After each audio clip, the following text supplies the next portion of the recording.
বোধহয় আমার মনে হচ্ছে সঠিক আপনার তথ্য না। নির্বাচনের বিষয়ে রাজনৈতিক ঐক্যমতের ভিত্তিতেই সিদ্ধান্ত নিতে হবে এবং তার আগে অন্যান্য রাজনৈতিক দলেরও যে কনসার্নটা নির্বাচনের একটা পরিবেশ তৈরি করা, লেভেল প্লেইং একটা ফিল্ড তৈরি করা। আপনারা একটা ঘটনা তো মিডিয়াতে দেখেছেন, আমার এলাকায় যাইয়েই কিন্তু যান নিয়ে কোনো মতে ফিরে আসার মতো পরিস্থিতি। কাজে এই পরিস্থিতিতে তো নির্বাচন আসলে পরিবেশ নিয়েও সবাই এখন ভাবছে কনসার্ন। আমি বলি একটা বড় প্রশ্ন, আপনি এর আগে ডিসেম্বরের ভিতরে নির্বাচন হওয়ার সম্ভাবনা বলছেন, পরিবেশ সৃষ্টি হওয়া ছাড়া অন্তর্বর্তী সরকারের কাছে আহ্বান জানাবো যে নির্বাচনের দিনক্ষণ ঘোষণা না করার জন্য, এটি আসলে বলবেন? এইটা হচ্ছে কি, ধরেন আমরা যখন বক্তব্য দিই, যেমন গতকালকে 26 মিনিট বক্তব্য দিয়েছি, বক্তব্যের সময় বিভিন্ন কথা বিভিন্ন প্রেক্ষাপটে বলা হয়।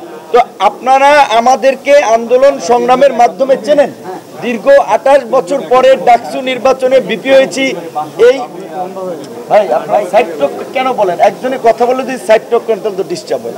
যে এইখানে আমাদের জাতীয় রাজনীতির একটা অবস্থান পরিচিতি, আমরাই যদি এলাকায় গিয়ে জিম্মি হয়ে পড়ি, আমাদেরকে উদ্ধারে যদি পুলিশ সেনাবাহিনী লাগে এবং রাতভর এই যুদ্ধ করে ভোর রাতে উদ্ধার করে, তাহলে নির্বাচনের পরিবেশ বা রাজনীতির মাঠের পরিবেশ কতটুকু আছে সেটি নিয়ে তো অবশ্যই আমাদের একটা প্রশ্ন থাকবে। কিন্তু নির্বাচন কখন হবে, ভোট কখন হবে, সেটা রাজনৈতিক ঐক্যমতের ভিত্তিতে সিদ্ধান্ত হবে। আমার দলে একটা পজিশন থাকতে পারে, কিন্তু সামগ্রিকভাবে সবাই ঐক্যমতে না পৌঁছালে তো আমি বললেই তো ইলেকশন হবে কিংবা হবে না এরকম সিদ্ধান্তে সরকার পৌঁছাতে পারবে না। আমরা বলবো সরকারকে এবং রাজনৈতিক দলগুলোকেও কার্যত, আমরা তো ঠিক ঢাকা শহর থাকার সুবাদে গ্রামে তো আমরা প্রত্যেক মাসে যাই না, গ্রামে গিয়ে যতটুকু মনে হয়েছে কিংবা অন্যান্য সহকর্মীদের মাধ্যমে এলাকার খোঁজখবর নিয়ে যতটুকু জানতে পেরেছি, রাজনৈতিক যে পেশি শক্তি এবং আধিপত্য বিস্তারের যে সংস্কৃতি, সেটা কিন্তু 5ই আগস্টের পরে বিন্দুমাত্র পরিবর্তন হয় নাই।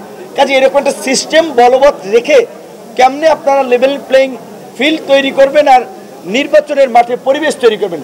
নির্বাচন ডিসেম্বরে হোক, ফেব্রুয়ারিতে হোক, এপ্রিলে হোক, তার আগে পরিবেশটা তৈরি করতে হবে। এবং এত বড় একটা লড়াই সংগ্রামের পরেও রাজনৈতিক দলের নেতাদের যদি চরিত্রের পরিবর্তন না হয়, তাহলে তাদের পরিণতিও কিন্তু ভবিষ্যতে আওয়ামী লীগের মতো হবে। সেই জায়গা থেকে আমরা চাই না বাংলাদেশ এই গণ অভ্যুত্থানের পরে আগামী নির্বাচন কেন্দ্রিক কোনো সংকটে পড়ুক। সরকারকে আমরা নির্বাচনের একটা পরিবেশ তৈরি করা, রাজনৈতিক দলকে রাজনৈতিক সংস্কৃতির পরিবর্তনে কাজ করার আমরা আহ্বান জানাবো।